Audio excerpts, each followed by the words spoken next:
Class 7 का mathematics का fraction decimal चल रहा है, ये पार्ट 5 है। ठीक है, 4 पार्ट तक आपने वीडियो लेक्चर देखा होगा। अगर नहीं देखा है तो पहले वो वीडियो लेक्चर देखिए, तभी पता चलेगा कि फ्रैक्शन डेसिमल में एग्जैक्टली क्या खेल चल रहा है। ठीक है, आगे बढ़ते हैं बच्चों। हमने कोई भी फ्रैक्शंस को मल्टीप्लिकेशन कैसे किया जाए, कोई भी दो फ्रैक्शंस को कैसे मल्टीप्लाई किया जाए, उसके बारे में हमने डिस्कस की थी पिछले वीडियो लेक्चर के अंदर।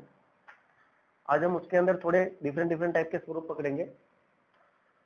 ठीक है, अगर मुझे तो प्रॉपर फ्रैक्शंस दिया जाए, अगर दो फ्रैक्शंस ऐसे हो जो प्रॉपर हो, तो दोनों प्रॉपर फ्रैक्शंस को मुझे मल्टीप्लाई करने के बाद कोई रिजल्ट मिलता है, वो नोट करने जैसा होगा। देखिए क्या, मान लेते हैं कि मेरे पास 2/5 है, जो अपने आप में एक प्रॉपर फ्रैक्शन है। 2/5 अपने आप में एक प्रॉपर फ्रैक्शन है। क्यों प्रॉपर फ्रैक्शन है आप सोचते रहिए, फिर मैं बताऊंगा आप लोगों को। सोचो क्यों प्रॉपर फ्रैक्शन, ये क्यों है, सोचिए जल्दी। ठीक है, सोच लिया आपने। ये दोनों प्रॉपर फ्रैक्शन इसलिए है क्योंकि डिनोमिनेटर कैसा है इसका, बड़ा है किससे, न्यूमरेटर से। तो जब डिनोमिनेटर लार्जर वैल्यू है, इसका मतलब ये प्रॉपर है। अब ये जो प्रॉपर फ्रैक्शन का मैं मल्टीप्लाई करूं तो मुझे क्या मिलेगा, 4 to 8 मिलेगा, 7 5 कितना मिलेगा, 35। तो ये 8/35 मिला। अब ये 8/35 है, इसके कंपेरिजन मैं इसके साथ और इसके साथ करूंगा। देखिए 2/5 है और यहाँ पे 8/35 है। तो याद करो हमने फिफ्थ के अंदर कुछ पढ़ा था कि जब कोई फ्रैक्शन को कंपेयर करते हैं, कोई दो फ्रैक्शन को जब हम कंपेयर करते हैं तो इसके तीन आंसर मिलते हैं। कोई भी फ्रैक्शन को जब हम कंपेयर करते हैं, ध्यान से सुनिएगा मैं जो थियरी बोल रहा हूँ, तो उस टाइम पे ना क्या हमें 3 टाइप्स के फ्रैक्शन मिलते हैं। कौन कौन से फ्रैक्शन मिलेंगे, या तो एक होगा ग्रेटर देन, या तो लेस देन, या तो इक्वल। यानी एक फ्रैक्शन दूसरे फ्रैक्शन से या तो बड़ा होगा, या तो पहला फ्रैक्शन दूसरे फ्रैक्शन से छोटा होगा। देखो कॉर्नर किसको लग रहा है, याद आइए कहानी। या तो दोनों फ्रैक्शन इक्वल होंगे। तो ये 3 केस बन सकते हैं। ये केस तो आपको पता है यहाँ पे जनरेट होने वाला नहीं है। देखिए ठीक है, इक्वल तो नहीं होगा, इसका मतलब यहाँ पे कोई बड़ा होगा तो कोई छोटा होगा। अब कैसे पता चला है कौन बड़ा कौन छोटा। तो हमने दूसरी एक बात देखी थी बच्चों, कि अगर डिनोमिनेटर सेम किया जाए तो न्यूमरेटर में जो बड़ा वो सबसे बड़ा। याद आया कुछ, 6th क्लास में क्या पढ़ा था। कोई दो फ्रैक्शन को हम कंपेयर करें तो कंपेयर करने के लिए उसका डिनोमिनेटर सेम होना आवश्यक है। पहले थिंग ये जरूरी है कि उसके डिनोमिनेटर इक्वल हो, एक जैसे हो। यहाँ पे नहीं है। तो अगर डिनोमिनेटर इक्वल हो गए तो फिर हम कह सकते हैं कि न्यूमरेटर में जो बड़ा वो सबसे बड़ा। तो पहले यहाँ पे 35 है, तो 35 के टेबल में 5 तो नहीं आएगा, 5 के टेबल में 35 आ सकता है। तो कैसे आएगा, 7 5 35। मैं यहाँ पे 7 मल्टीप्लाई करूँ, ऊपर 7 मल्टीप्लाई करूँ, तो 7 7 कट जाएंगे तो वापस 2/5 मिलेगा। यानी न्यूमरेटर में और डिनोमिनेटर में 7 को मल्टीप्लाई करने से कोई तकलीफ हुई नहीं, कोई भी नुकसान नहीं हुआ, मैथ का कोई रूल्स नहीं टूटा, तो हम कर सकते हैं। तो 7 2 जा क्या होगा बच्चों, 14, 7 5 जा 35, यहाँ पे 8/35। एक टाइम पे डिनोमिनेटर डिफरेंट था, और अब की बार क्या है, डिनोमिनेटर सेम है। जिस दिन डिनोमिनेटर सेम होता है तो न्यूमरेटर में जो बड़ा वो सबसे बड़ा। यहाँ पे न्यूमरेटर में 14 बड़ा है कंपेयर टू द 8। इसका मतलब ये हुआ कि ये जो है वो बड़ा फ्रैक्शन है और ये है वो छोटा है। तो 2/5 इज ग्रेटर देन 8/35। ओके, चलो 4/7 के साथ इसका कंपेयर करते हैं। तो 4/7 8/35। तो मैं यहाँ पे अगर 5 मल्टीप्लाई कर दूं तो 4 5 जा 20, 35, 8/35। अगेन ग्रेटर वैल्यू मिली। यानी मैं कह सकता हूँ 4/7 से कंपैरिजन की, मैंने 4/7 से कंपैरिजन की, 2/5 से कंपैरिजन की तो भी 2/5 बड़ा मिला 8/35 से। 4/7 से कंपैरिजन की तो भी 8/35 कैसा मिला, बड़ा मिला। इसका मतलब ये हुआ कि दो फ्रैक्शंस को मल्टीप्लिकेशन किया जाए पर वो फ्रैक्शन प्रॉपर होने चाहिए। अगर प्रॉपर नहीं होंगे तो काम नहीं चलेगा। If two proper fractions, product of two proper fractions is always the less value for each of the proper fraction. यहाँ पे 2/5 और 4/7 मेरे लिए एक प्रॉपर फ्रैक्शन थे, और मैंने जब उसकी मल्टीप्लिकेशन निकाली तो मुझे 8/35 मिला। तो ये जो उसकी प्रोडक्ट मिली 8/35 जो मुझे मिला ना, ये इसकी प्रोडक्ट है। प्रोडक्ट ऑलवेज, ध्यान से सुनिएगा, प्रोडक्ट ऑलवेज उस फ्रैक्शन से कैसी होती है, छोटी होती है। यानी 8/35 है वो 2/5 से छोटा होगा, वही 8/35 4/7 से छोटा होगा। यानी प्रॉपर फ्रैक्शन की प्रोडक्ट ऑलवेज उस प्रॉपर फ्रैक्शन से छोटी होती है। ये पहला रूल है। तो हम लिखना है तो हम लिख सकते हैं कि when two proper fractions are multiplied, यानी जब दो प्रॉपर फ्रैक्शन मल्टीप्लाई किया जाएगा, when two proper fractions are multiplied, the product is always less than both fractions। बात समझ में आई? Product is always less compare to both fraction. ठीक है, ये आपने एक बात पकड़ी ली, लिखने जैसी थी, आपने नोट कर लिया होगा। पेज नंबर 27 पे नोट लिखी हुई है, देखिए अगर आपको लिखनी है तो वहां से लिख सकते हो, कॉपी पेस्ट कर सकते हो। ठीक है, कहाँ लिखा है? Product of two improper fraction के ऊपर लिखा है, देखिए टेक्स्ट बुक के ऊपर। ठीक है बच्चों, अगर प्रोडक्ट ऑफ इम्प्रॉपर फ्रैक्शन का मल्टीप्लाई करूं मैं, मान लो मेरे पास अगर product of two improper fraction, improper fraction, तो क्या होगा? अगर दो इम्प्रॉपर फ्रैक्शंस का प्रोडक्ट करेंगे तो क्या होगा, चलो वो भी देख लेते हैं। ये 1/3 है, सॉरी ये 3/2 है मेरे लिए जो इम्प्रॉपर है। मल्टीप्लाई करूं मैं कोई और नंबर के साथ, जैसे कि 4/3 ले लेते हैं। ठीक है, 4/3 ले लेते हैं, तो दोनों के डिनोमिनेटर छोटे हैं उसके न्यूमरेटर से, इसीलिए ये इम्प्रॉपर कहलाते हैं।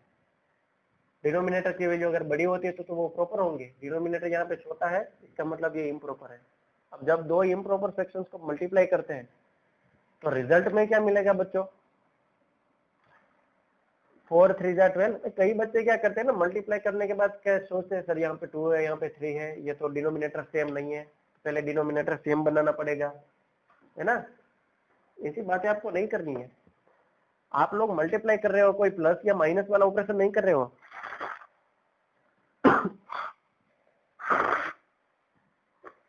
सॉरी,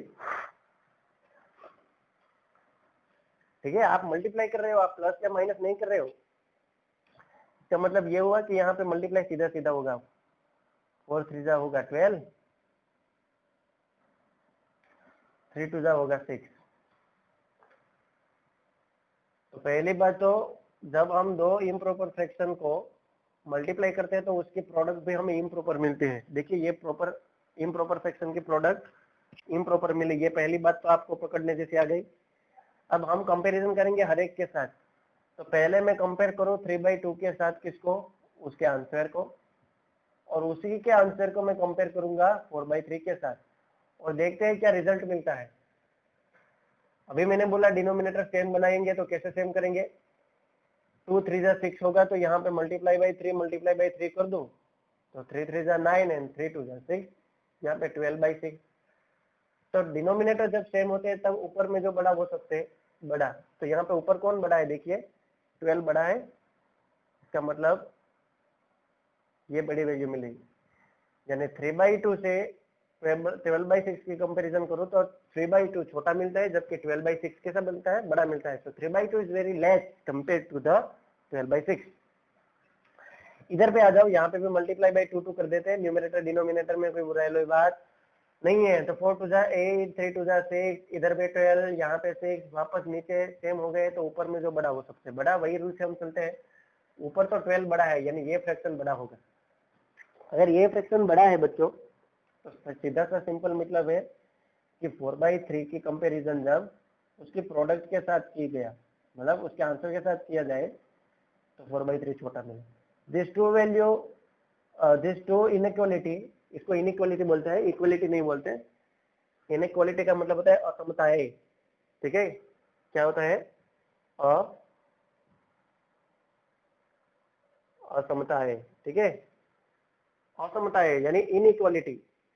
इक्वलिटी यानी समान, जो दो वैल्यू समान होती है, हम कई बार नहीं करते, ऐसे करते हैं, ये इक्वल है, ये इक्वलिटी है, ये इनइक्वलिटी है। असमता मतलब कोई छोटा कोई बड़ा है। तो यहाँ पे 12/6 बड़ा है।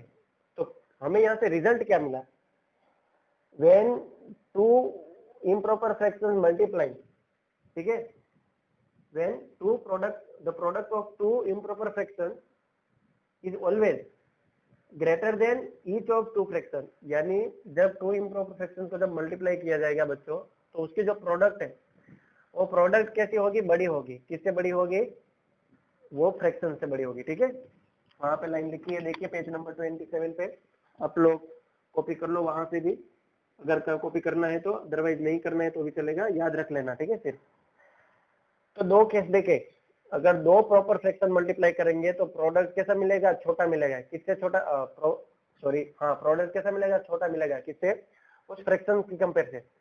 पर जब इम्प्रॉपर फ्रैक्शंस को मल्टीप्लाई किया जाएगा तो उसकी जो प्रोडक्ट है वो कैसी मिलेगी, बड़ी मिलेगी, लार्जर का प्रोडक्ट मिलेगी कंपेयर टू दैट फ्रैक्शन।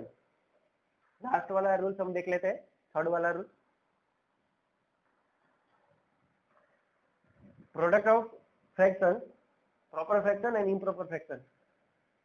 चलो 6/5 पहले मैं लिख लेता हूँ, प्रोडक्ट ऑफ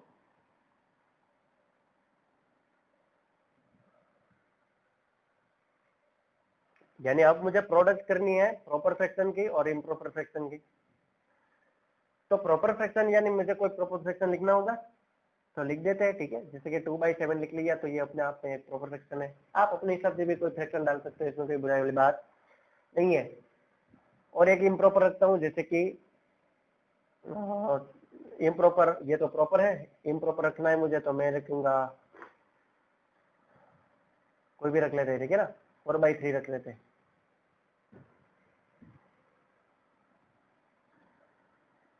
तो यहाँ पे देखिए 2/7 के अंदर डिनोमिनेटर बड़ा है इसलिए ये प्रॉपर हुआ, 4/3 के अंदर डिनोमिनेटर जो है वो छोटा है इसलिए इम्प्रॉपर हुआ। अब इसकी प्रोडक्ट निकालते हैं, क्या मिलता है देखिए। 2 4 जा क्या होगा, 2 4 जा 8 होगा, 7 3 जा कितना होगा, 21 होगा। अब कंपैरिजन करते हैं 2/7 के साथ और 4/3 के साथ। तो 2/7 के साथ इसकी कंपैरिजन करते हैं 8/21 की, और वही 8/21 की कंपैरिजन हम 4/3 के साथ भी करेंगे। तो आपको पता है जब डिनोमिनेटर सेम नहीं होगा तब तक आगे बढ़ना मुश्किल होगा। तो 4 3 जा 21 में करूं तो यहाँ पे भी 3 मल्टीप्लाई करूं तो 3 2 जा 6, 7 3 जा 21, सॉरी 4 3 जा नहीं 7 3 जा 21, यहाँ पे 8 3 जा 21, यहाँ पे क्या होगा 7, यहाँ पे भी 7, तो 7 4 जा 28, यहाँ पे 21। तो देखिए ऊपर में जो बड़ा वो सबसे बड़ा, तो यहाँ पे 8 लार्जर है, यहाँ पे 8 स्मॉलर है। ठीक है, तो क्या होता है जब प्रॉपर फ्रैक्शन और इम्प्रॉपर फ्रैक्शन का मल्टीप्लाई करते हो, यानी एक फ्रैक्शन प्रॉपर होगा एक फ्रैक्शन इम्प्रॉपर होगा। ऐसे केस में क्या होगा बच्चों, जो आपकी प्रोडक्ट है वो एक से बड़ी होगी दूसरे से छोटी होगी।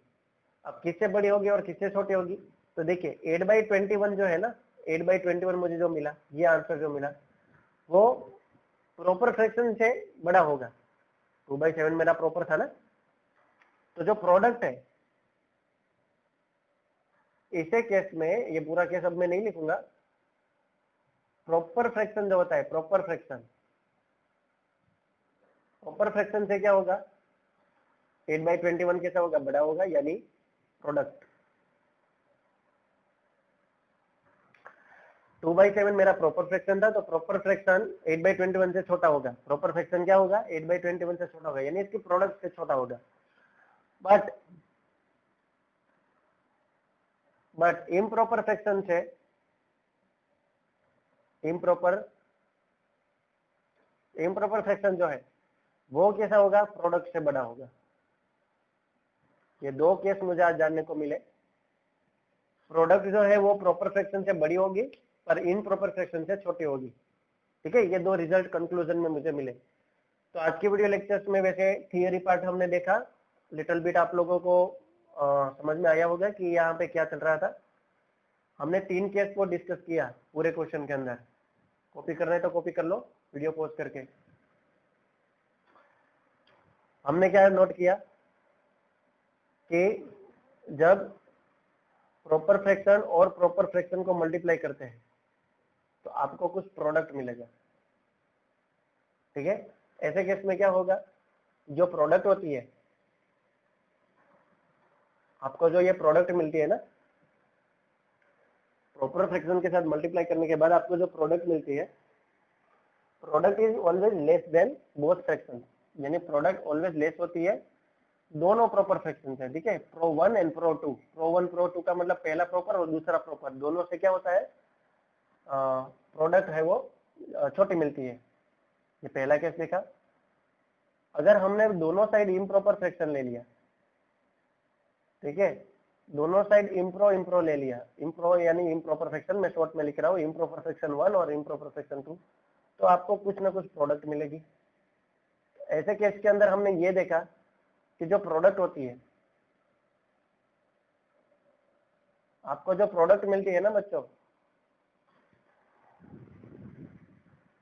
ये जो प्रोडक्ट है वो greater than the each of the fraction, यानी प्रोडक्ट है वो बड़ी मिलती है इम्प्रो 1 से, इम्प्रॉपर फ्रैक्शन 1 एंड 2, दोनों से वो कैसी मिलती है, छोटी मिलती है, बड़ी मिलती है। और अगर प्रॉपर और इम्प्रॉपर दोनों आए, pro and impro, pro multiply by impro, और फिर जो प्रोडक्ट मिलेगा तो उस प्रोडक्ट को यहाँ पे से हमने मैंने लिखा है, वो प्रॉपर फ्रैक्शन से प्रोडक्ट कैसी होगी, प्रॉपर फ्रैक्शन से प्रोडक्ट बड़ी होगी, एंड इम्प्रॉपर फ्रैक्शन से प्रोडक्ट कैसे होगी, इम्प्रॉपर से प्रोडक्ट कैसे होगी, छोटी होगी, ठीक है। आपको थोड़ा अच्छा अब दिख रहा होगा। तो ये बेसिकली आज की इंपॉर्टेंट थियरी थी।